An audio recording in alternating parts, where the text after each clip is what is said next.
كنا تنتسناو من جلسة المساءلة الشهرية أن تكون جلسة مساءلة شهرية لرئيس الحكومة كما هو الشأن في الديمقراطيات اللي سبقتنا، اللي تيتابع فيكم في الفضائيات كيفاش تيكون رئيس الأغلبية اللي هو الوزير الأول البريطاني ورئيس المعارضة أمامه، وكيف تكون جلسة حية في البرلمان.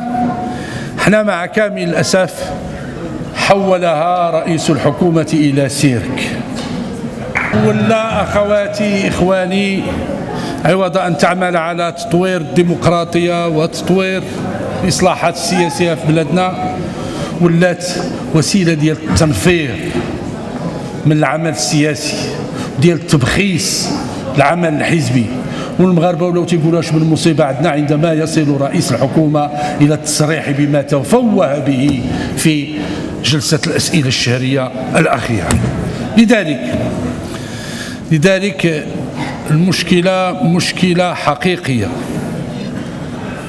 وبلادنا تتخسر بزاف عوض ان تربح.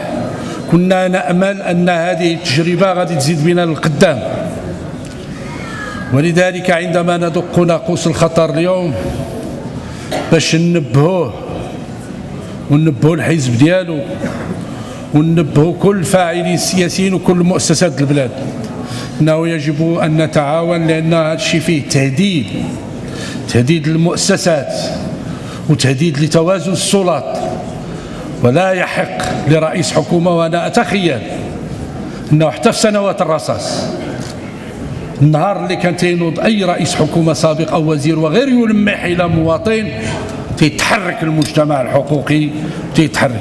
اليوم هذا من موقعه كرئاسة حكومة وتيمكن له ينوض ويوجه السب والقذف والشتم لأين يشاء، وماشي البرلمان الدار باش يجيه شخص لمساءلته.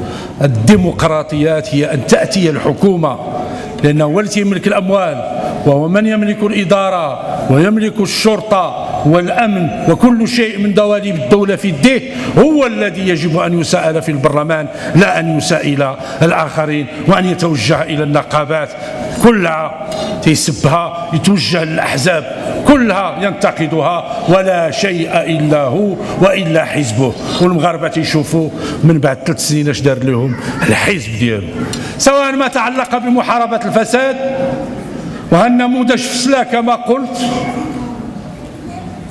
الناس تتجازى، اللي تورطوا في الفساد هما اللي خداو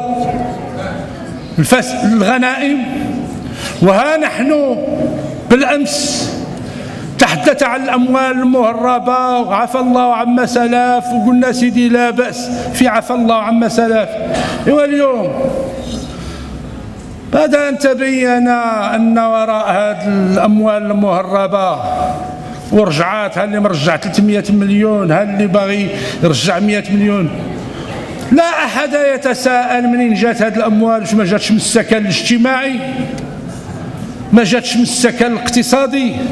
ما جاتش من الأراضي التي منحت لهؤلاء بدرهم وب10 دراهم باش يديروا عليها عقارات ويديروا لنا المضاربة، وتيجي بما فيهم الذي أعلن عن إفلاسه باش يتهرب من تحمل مسؤوليته؟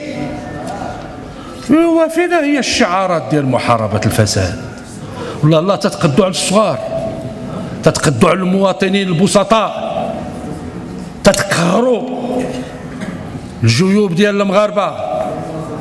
بالأمس كان المستورد ديال الشاي وهم معدودون على رؤوس الأصابع تأدي ضريبة على استيراد الشاي تصل حتى لفوق 40%.